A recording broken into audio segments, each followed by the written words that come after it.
नमस्कार मित्रमैत्रिणींनो, प्रत्येक गृहिणीचा हाच प्रश्न की मोठ्यांना आणि लहानांना संध्याकाळच्या वेळी सकाळच्या वेळी काय नाश्ता द्यावा, असा प्रकारचा नाश्ता असावा की पटकनही बनेल आणि चांगलाही लागेल, म्हणजे चवीलाही चांगला असला पाहिजे. तर हा प्रश्न मात्र आज नक्कीच सुटणार आहे. तर चला, जास्त काही वेळ न घालवता आपण या रेसिपीला पटकन सुरुवात करायची. सगळ्यात अगोदर आपण एका भांड्यामध्ये घ्यायचे 1 वाटी रवा घ्यायचे, अर्धी वाटी आपण घेणार आहोत इथे दही. आता दही घातल्यानंतर त्याच वाटीने तुम्ही पाणी घ्यायचं आणि अर्धी वाटी पूर्ण पाणी घातलं तरी हरकत नाही. पाणी पूर्ण घालायचं, मिक्स करायचं आणि नंतर हा रवा आपण 10 मिनिटासाठी ठेवून द्यायचा. त्यामुळे काय होईल, रवा छान असा आपला फुलला जाईल. आता रवा आपण बाजूला ठेवलाय.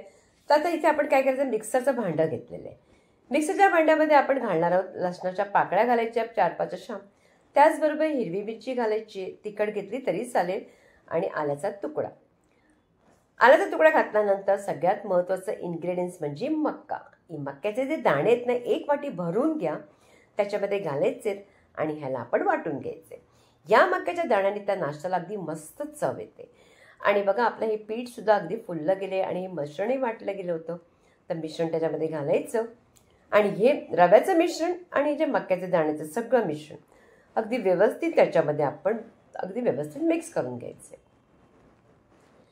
आता हे सगळं काही मिक्स घाल्यानंतर अशाच प्रकारे सगळं अगदी व्यवस्थित करून घेतल्यानंतर आपण काय करणार आहोत, त्याच्यामध्ये आता आपण घालायचे अर्धा लिंबाचा ना रस घालायचे. जास्त 1 लिंबाचा वगैरे नाही, फक्त अर्धा लिंबाचा रस घालायचे. त्याबरोबर नंतर आपण त्याच्यामध्ये घालणार आहोत पुन्हा आता घालायचे मक्याचे दाणे, फक्त असेच घालायचे, वाटून नाही, अर्धी वाटी घालायचे. आणि त्यानंतर घालायचे आपण चवीपुरतं मीठ आणि त्याचबरोबर कोथिंबीर. कोथिंबीर तुम्हाला जितकी आवडते तितकी घ्या. मला भरपूर जास्त आवडते म्हणून जास्त प्रमाणात टाकते. आणि नंतर ह्याला पुन्हा मिक्स करायचं आहे.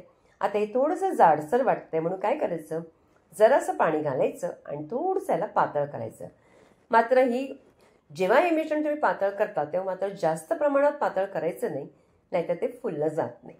आता अशा प्रकारे झाल्यानंतर आपण आता हे मिश्रण रेडी झाले, तर आपण याला बाजूला काढून ठेवायचे. ते इथे मी या नाश्ता जो बनवणार आहे तो वाटीमध्ये बनवणार आहे. तुमच्याकडे जर एखादे डबे असतील, कोणतेही डबे घ्या, छोटेसे स्टीलचे डबे असतील त्याच्यामध्ये केलं तरी चालेल. नाहीतर तुमच्याकडे टिफिनचे जे डबे असतात ना स्टीलचे, त्याच्यामध्ये केले तर आणखीन उत्तम. 3 डबे घ्यायचे, त्याच्यामध्ये करायचं. सगळ्याला तेल थोडंसं लावून अगदी व्यवस्थित पसून घ्यायचं. या मिश्रणामध्ये बेकिंग सोडा घालायचे अर्धा चमचा आणि त्याच्यावरती पाणी घालून तो ॲक्टिवेट करून घ्यायचा आणि पुन्हा या मिश्रणाला अगदी हलकं होईपर्यंत मिक्स करायचं. इथे तुम्ही थोडासा वेळ सोडा घालताना तर घेऊ शकता. इनो घातलं की मात्र सगळं प्रोसिजर पटापट करावं लागतं. मात्र सोडाही घालताना अगोदर आपण स्टीमर रेडी करायचं. तर मी अगोदरच कढईमध्ये पाणी उकळायला ठेवलेलंच आहे. आता जे तेल लावलेल्या वाटीमध्ये मिश्रण आपण थोडंफार घालायचं. 1 पळी घातलं तरी चालतं, जास्त म्हणजे अगदी भरायचं नाही, अर्धी वाटीपर्यंत भरायचं आणि नंतर आपण हे लगेच स्टीमरमध्ये ठेवून द्यायचं आहे.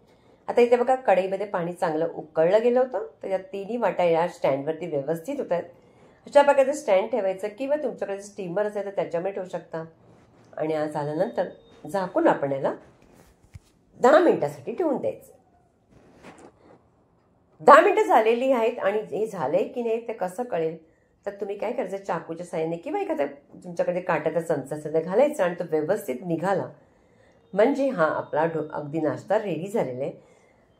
आणि आता आपण याला थंड करून काढून घेणार आहोत. थंड केल्याशिवाय काढायचं नाही, तर वाटीला सगळं चिटकून जाईल, म्हणून थंड केल्यानंतरच काढायचे.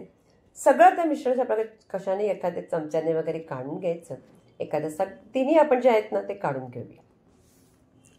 नाश्ता अगदी मस्त झालेला आहे. त्याच्यात मक्याचे दाणे असल्यामुळे अगदी चवीला उत्तम लागतो.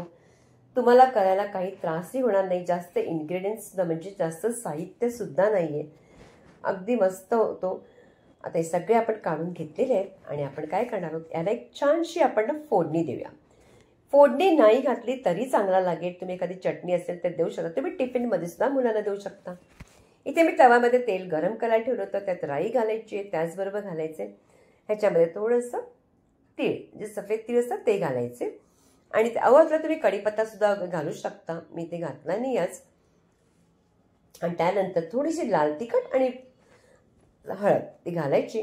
आणि त्यानंतर आपण जे आपण करून ठेवलं होतं ना नाश्ता, तो सगळा याच्यावरती एक एक करून घालायचा आणि थोडंसं त्याला तळून घ्यायचं.